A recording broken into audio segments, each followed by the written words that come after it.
On the 13th of December 1945, one of the most evil female guards of the concentration camps and the Second World War made her walk into the execution chamber of Hamelin prison. She was chaperoned by a British executioner who would take her life, but he would also condemn hundreds of Nazi war criminals following the end of the deadliest conflict in history. She looked up to see the gallows structure where a noose had been passed over, and she stared ominously into the abyss as she was shuffled over the trapdoor. Then darkness. The cap was placed over her head, and a woman who was regarded as the Hyena of Auschwitz, or the beautiful beast, took her final breaths. There were many women who at the end of the Second World War escaped any form of punishment for their work inside the concentration camps, but what surprised many of the Allied liberators after they freed the inmates of sites of mass slaughter was that a lot of the women accused of terrifying crimes were young and in their early 20s. Irma Grese was one of these women, and she was convicted for the terrible treatment and murder of prisoners inside of Auschwitz and also at Bergen-Belsen concentration camp. But why was Irma Grese known for her evil, and what led this woman of 22 to be taken to the gallows? Welcome to The Untold Past. To support our channel, please make sure to subscribe. Irmgard Ilse Ida Grese was born on the 7th of October 1923 inside of Recken, which was a small town found in Prussia. Today 5,000 people live there. Irma Grese was born to her mother Bertha and her father Alfred. Both her parents worked at a dairy, and she was the third eldest child.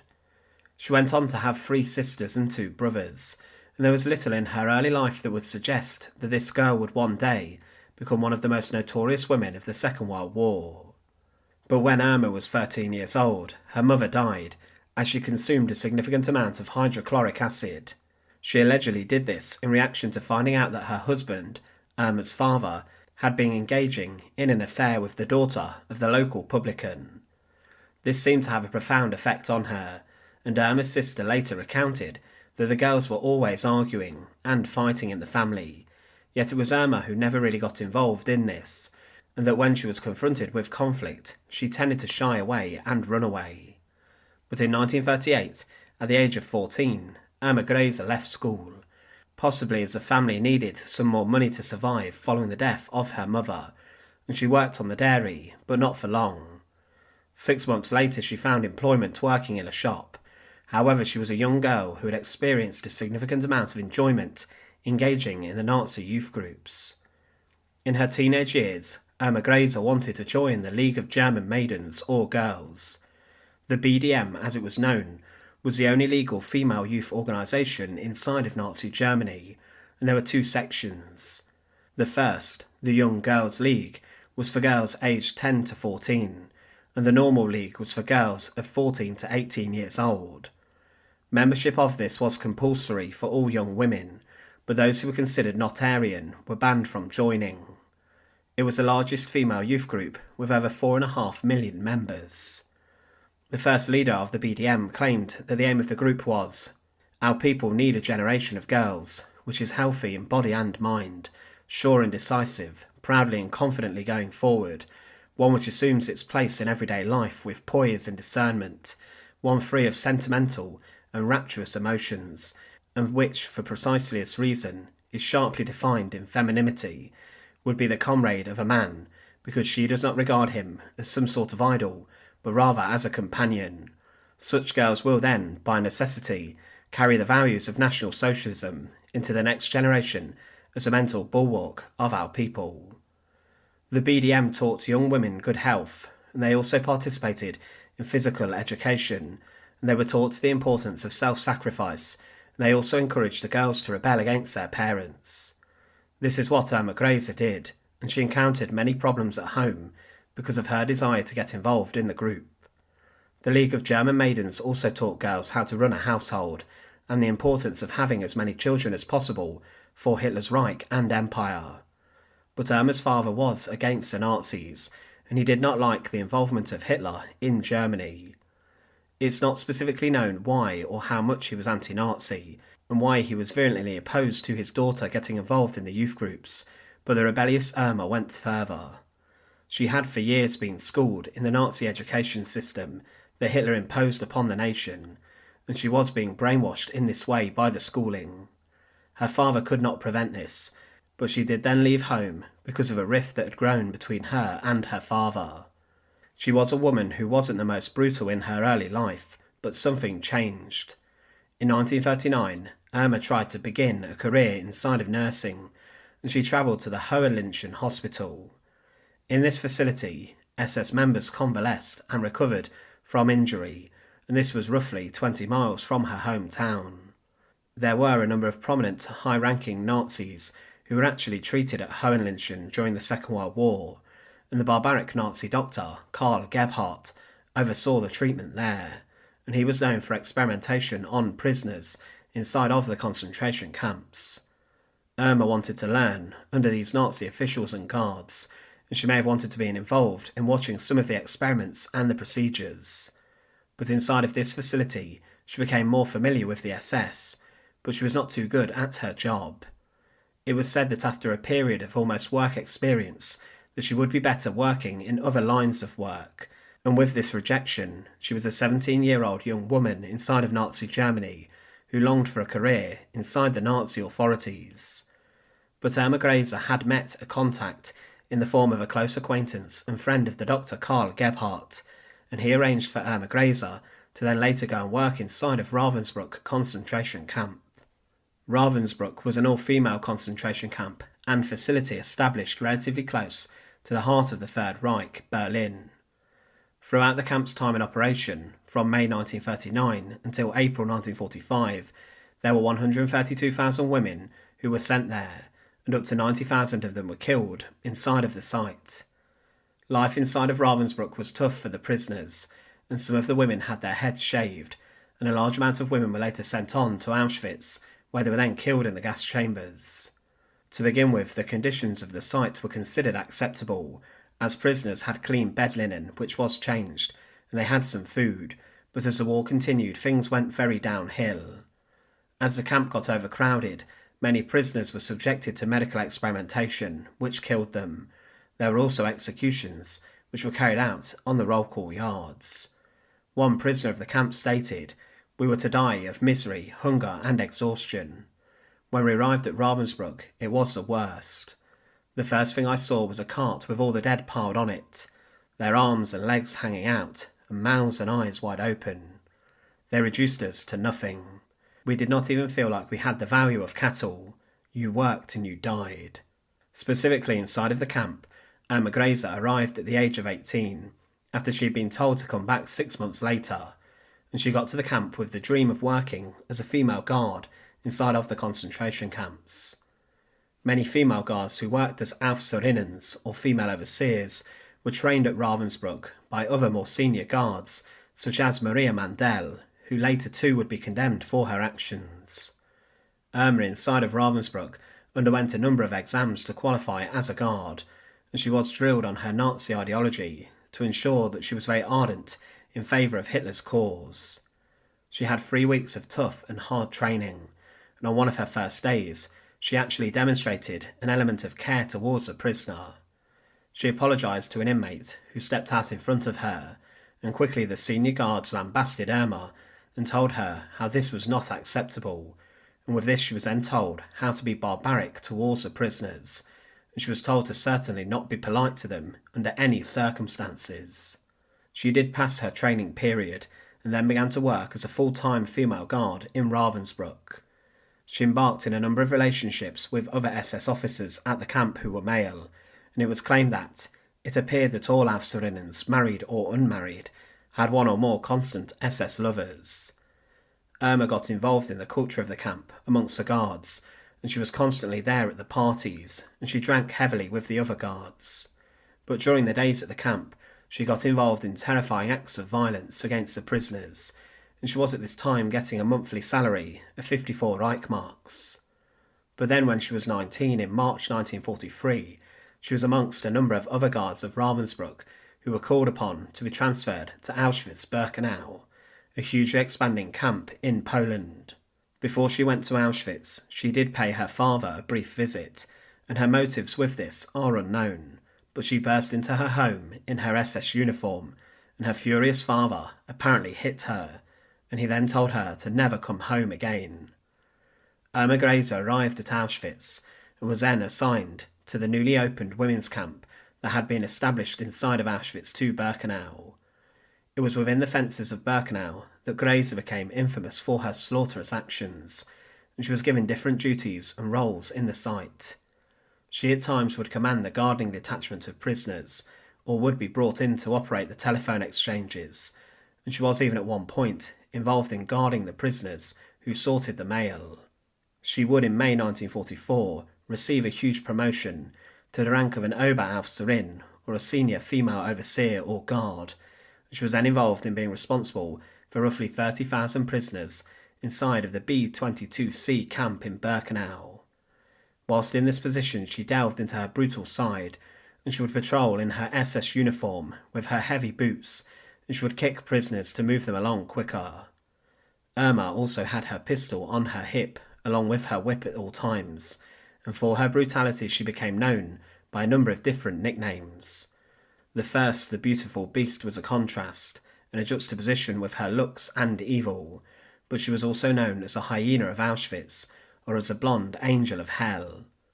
She would torment the women prisoners by wearing expensive perfumes, whilst the women were wearing soiled clothes. A number of workers claimed about her that it defied belief that such a pretty girl could be so cruel. When she walked through the camp with a whip in her hand, she was surrounded by a cloud of choice perfume. A former doctor of Auschwitz who worked alongside her said, "She was the most beautiful woman I have ever seen. Her face has an angelic clarity, and her blue eyes were the liveliest and the most innocent eyes imaginable. Yet inside of Auschwitz, she was involved in a horrific amount of slaughter." Irma Grese in particular took an interest in the medical experimentation which was taking place at the site.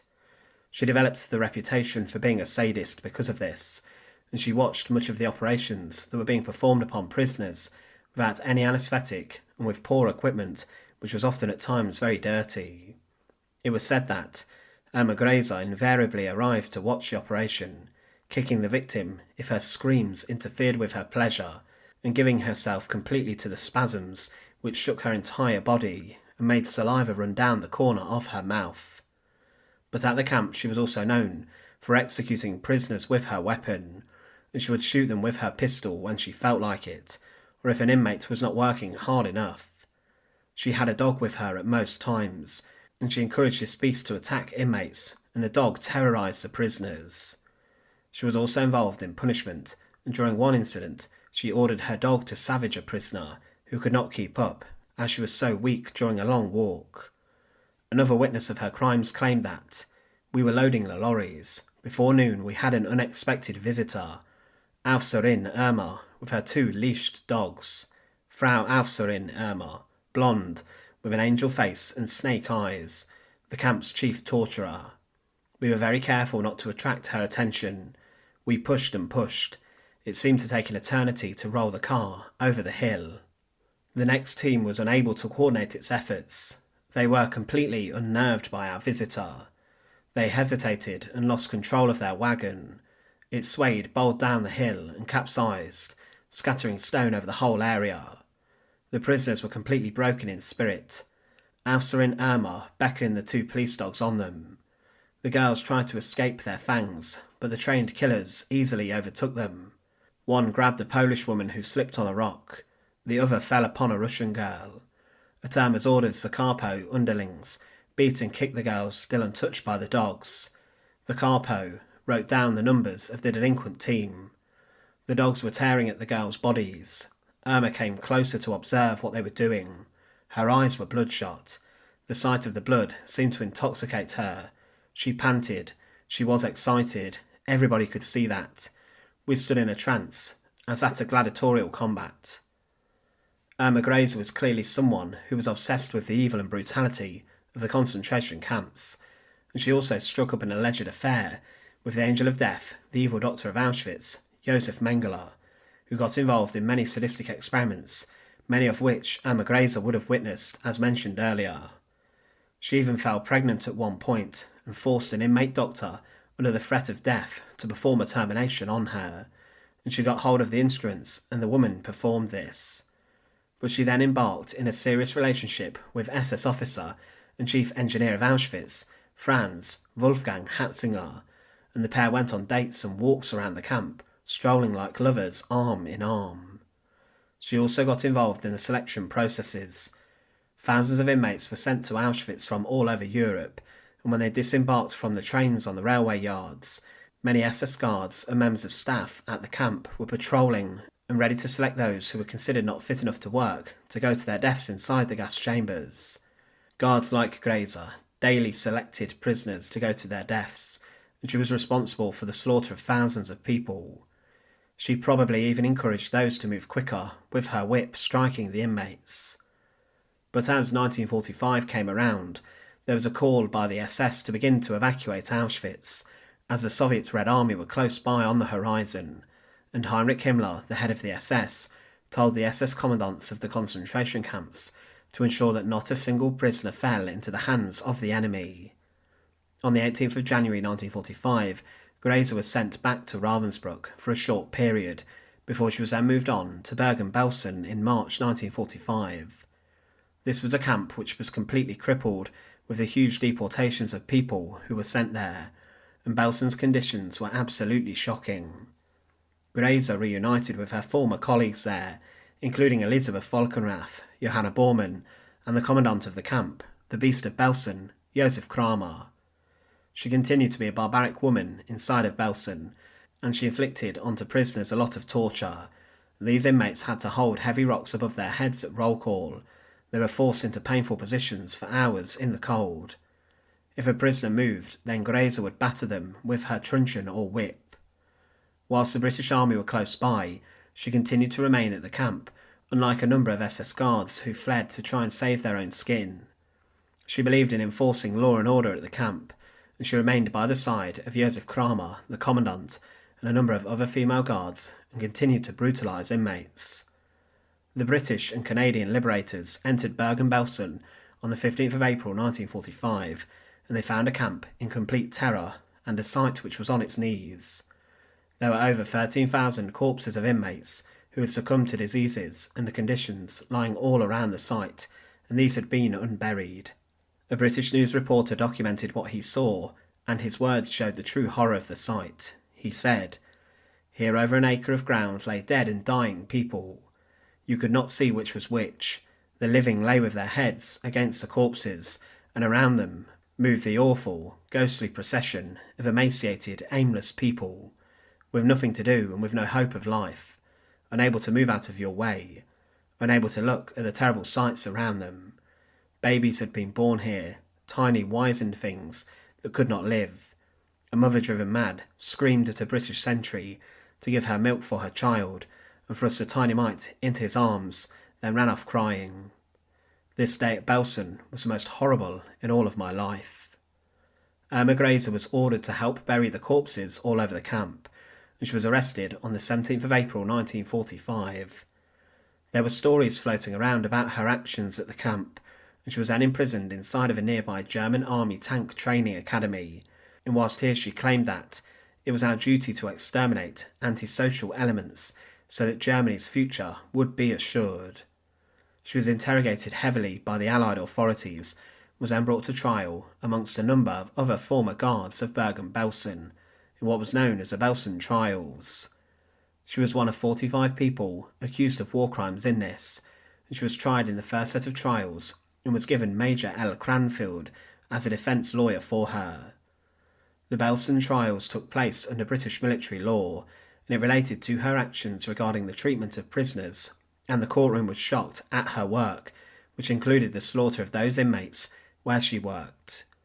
There were many witnesses that testified about what Irma Grese did inside of Auschwitz and Bergen-Belsen, and she was seen shooting inmates at point-blank range, and one woman even testified that she herself had been beaten by Irma Grese, and she said that many others, including many women, were beaten to death.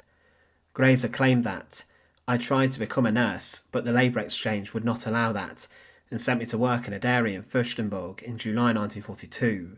I tried again to become a nurse, but the labour exchange then sent me to Ravensbrück concentration camp. Although I protested against it, I stayed there until March 1945, when I went to Birkenau in Auschwitz, and I remained in Auschwitz until January 1945.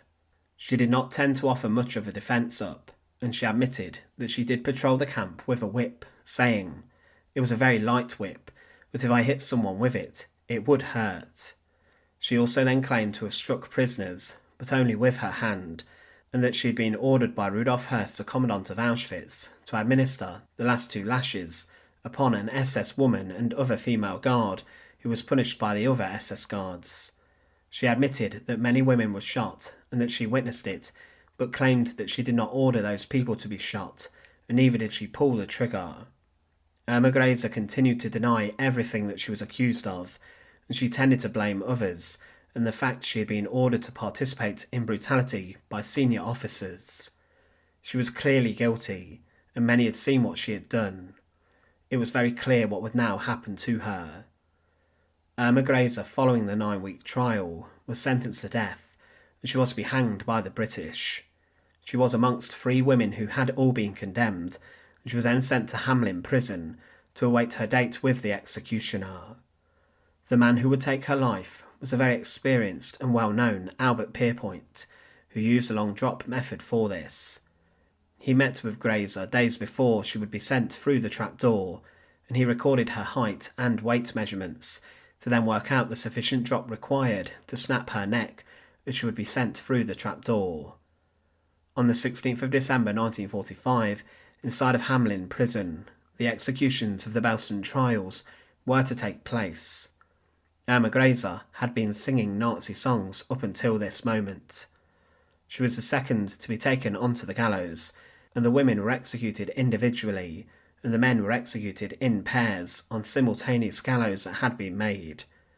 It was then stated with Irma Grese's execution that, "We climbed the stairs to the cells where the condemned were waiting. A German officer at the door leading to the corridor flung open the door, and we filed past the row of faces and into the execution chamber. The officers stood at attention. Brigadier Patton Walsh stood with his wristwatch raised. He gave me the signal, and a sigh of released breath was audible in the chamber. I walked into the corridor. 'Irma Grese,' I called. The German guards quickly closed all grills on the 12 inspection holes and opened one door. Irma Grese stepped out. The cell was far too small for me to go inside, and I had to pinion her in the corridor. 'Follow me,' I said in English, and O'Neill repeated the order in German. At 9:34 a.m, she walked into the execution chamber, gazed for a moment at the officials standing round it, then walked on to the centre of the trap, where I'd made a chalk mark. She stood on this mark very firmly, and as I placed the white cap over her head, she said in her languid voice, 'Schnell,' meaning quickly. The drop then crashed down, and the doctor followed me into the pit and pronounced her dead. After 20 minutes, the body was taken down and placed into a coffin, ready for burial. Irma Grese's time of death was indicated to have been 10:03 a.m, meaning she was left hanging for roughly half an hour to ensure that death had taken place. Her body was then placed inside of a coffin, and it was taken outside into a courtyard near to the execution chamber, where it was then buried. But this was not the end of the story, as in the years after her execution had taken place, the denazification process had been occurring within Germany, and the British then returned Hamelin prison to the Germans. With this, the bodies of Irma Grese and the other executed Nazi war criminals who lost their lives at Hamelin prison were dug up and were exhumed. They were moved across then to Hamelin am Veld cemetery nearby, and Grese's remains were buried, and still today they exist on earth, as she is buried near to a path on a grassy patch alongside Kramer, Volkenrath and the others. There is no indication of her grave or a gravestone. Irma Grese was one of the most notorious and brutal guards of the concentration camps, and she was just 22 years old when she was sent crashing through the gallows to her death. She was the youngest person under British law to be executed in the 20th century. What surprised many at the end of the war was that Irma Grese was a young woman who would have been a teenager still when she first entered the concentration camps to work. In these years, she would, whilst most people were finding themselves, become a murderess and a slaughterer who was more than happy to take the life of someone with her pistol or weapon. Her remains still exist on Earth today, and she has gone down in history for her evil and terrifying reputation. Thanks for watching. To support our channel, please make sure to subscribe, and once again, thank you so much for watching.